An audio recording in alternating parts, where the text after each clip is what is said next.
What if simply skipping breakfast could start reversing a fatty liver without a single pill? Not a magic detox drink, not a supplement, just giving your liver time to do what it was designed to do.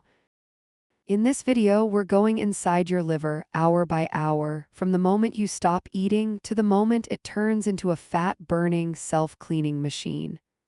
And here's the surprising part. Most people have no idea how quickly this switch can start. So stay with me, because once you understand this, you'll never look at just one little snack the same way again. Let's start the clock. Welcome to Body Science Truths, where we break down what's really happening inside your body using simple, science-based explanations anyone can understand. If you like learning how your body actually works, consider subscribing so you don't miss the next breakdown. Here's what we're breaking down today: hours 0 to 4. Sugar mode, your liver is in full storage mode. Hour 4 to 12. The switch, your short-term fuel runs low. Hour 12 to 18. Fat burning begins, your liver starts burning its first fat. Hour 18 to 24. Deep clean, autophagy really ramps up. And after 24 hours, regeneration, your liver focuses on deeper repair. And at the end, I'll show you how long you probably need to fast to actually help a fatty liver, and who should not do this, because fasting can be dangerous for some people. But first, let's answer a basic question. Why does your liver even have a fat problem in the first place? Right now, about 1 in 3 adults has too much fat in their liver, and most have no idea. Doctors now call it MASLD, metabolic dysfunction-associated steatotic liver disease. That's a complicated name, but the idea behind it is actually simple. Your liver is your fuel sorting facility. Imagine a big warehouse that receives trucks of food all day long. Someone has to decide what gets used right now, what gets stored for later, and what gets turned into long-term storage. When you eat a lot of sugar or refined carbs, things like white bread, pasta, pastries, juice, soda, candy, cereal, or even big bowls of rice, your blood sugar rises. Your pancreas releases insulin. Insulin is your main storage hormone. Its job is to grab that sugar and say, okay, where do we put this? Your liver can store about 100 grams of glucose as glycogen. Think of glycogen like a small pantry or a tiny battery. It's great for quick access, but it fills up fast. Once that pantry is full, your liver has to make a different decision. So it starts turning that extra sugar into fat. The scientific name is de novo lipogenesis. That simply means making new fat from scratch. Now imagine this happening not once but multiple times every single day. Breakfast with sugar, snack, lunch with refined carbs. Afternoon snack, dinner, late night snack. Each time, another truckload of energy arrives at your liver.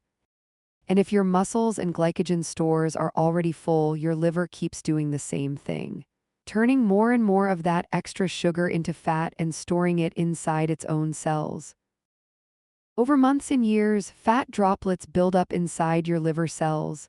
They get swollen, stressed, and inflamed. Your liver becomes a 24/7 fat-storing machine that never gets a real break.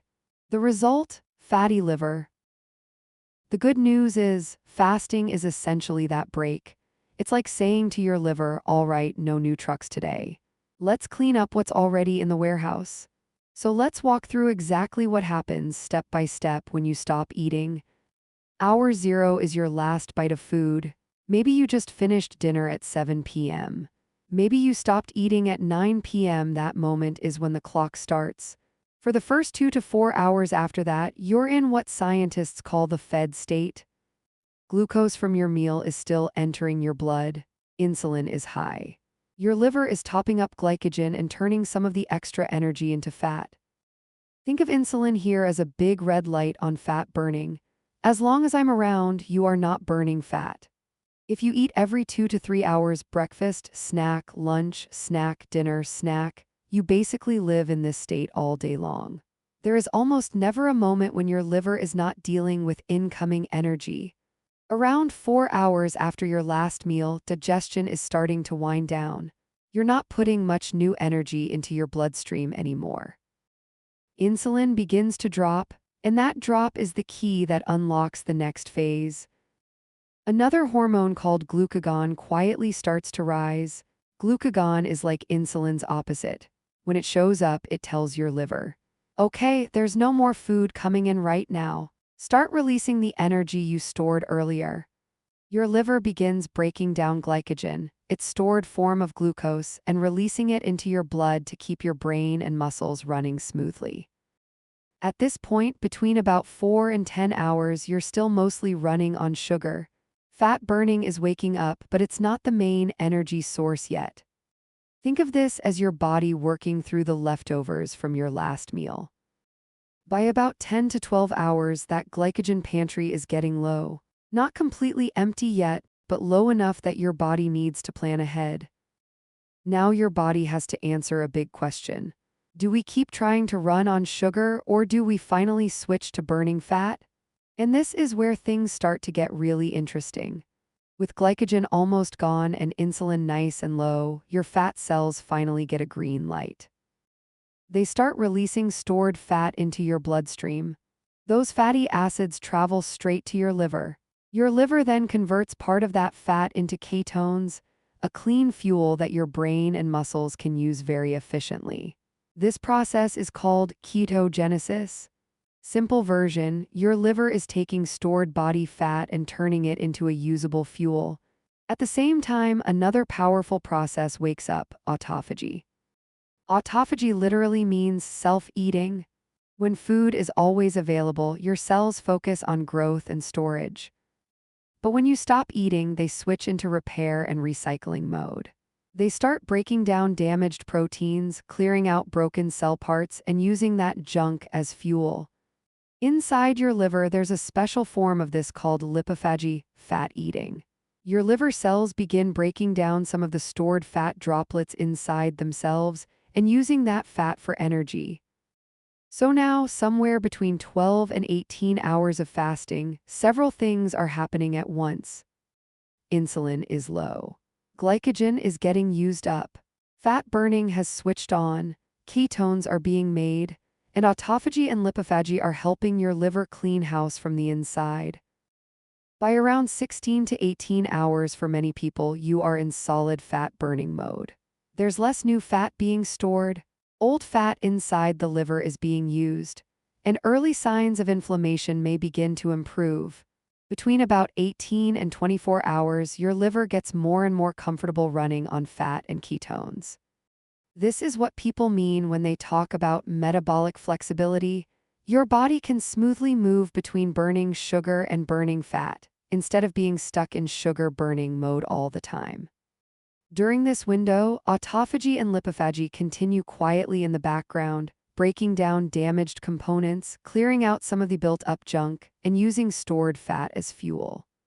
Studies suggest that even short, repeated fasts in the 16 to 18-hour range, when combined with better food choices during the eating window, can help reduce liver fat, improve insulin sensitivity, and lower liver enzymes like ALT and AST in people with fatty liver.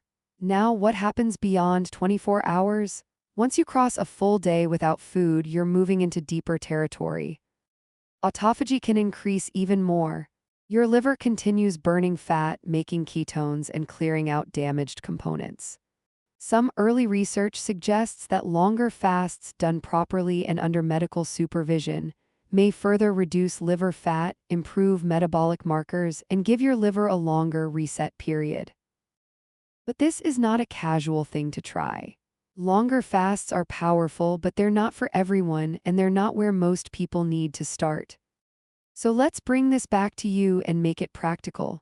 What does all of this actually mean if you have or worry about fatty liver? Constant eating means constant insulin. Constant insulin means constant fat storage in the liver. Fasting lowers insulin. It empties your glycogen pantry, and it forces your body to switch fuels. That switch lets your liver burn incoming fat from your fat cells, tap into stored fat inside liver cells, and activate autophagy and lipophagy to clean and repair. Put simply, Fasting gives your liver a chance to stop storing and start cleaning. For a lot of people, you don't need extreme fasting to start seeing benefits. Something as simple as a daily 14 to 16-hour fasting window, for example, finishing dinner at 7 p.m. and eating your first meal the next day at 9, 10, or 11 a.m. can already start shifting the balance away from constant fat storage and toward fat removal. Now, before you start planning a week-long fast, there's something really important we need to cover. Fasting is not safe for everyone. You should not do extended fasting without proper medical guidance if you have diabetes and are on insulin or certain blood sugar medications, are pregnant or breastfeeding, have a history of eating disorders, have advanced liver disease or other serious medical conditions, or if you are underweight or very frail. Always talk to your doctor before starting longer or more intense fasts, especially if you already have liver disease or you're taking medications that affect blood sugar or blood pressure. Now, there's one more huge concern people have with fasting, and you might be thinking this right now. Okay, this sounds good for my liver, but am I just going to lose all my muscle? That's such a common worry that I've already made a full video on that exact question. It's called, Will Fasting Eat Your Muscles First? The Science That Might Surprise You. In that video, I break down when your body does and does not start breaking down muscle, what really protects your muscle during fasting, and the big mistakes that actually do cost you muscle. So fasting doesn't just shrink your belly.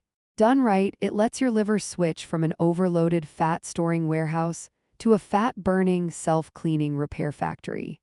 If you want to understand how to protect your muscle while your liver is burning fat, go watch that muscle video next on my channel. Will fasting eat your muscles first? The science that might surprise you. Thanks for watching, and I'll see you over there.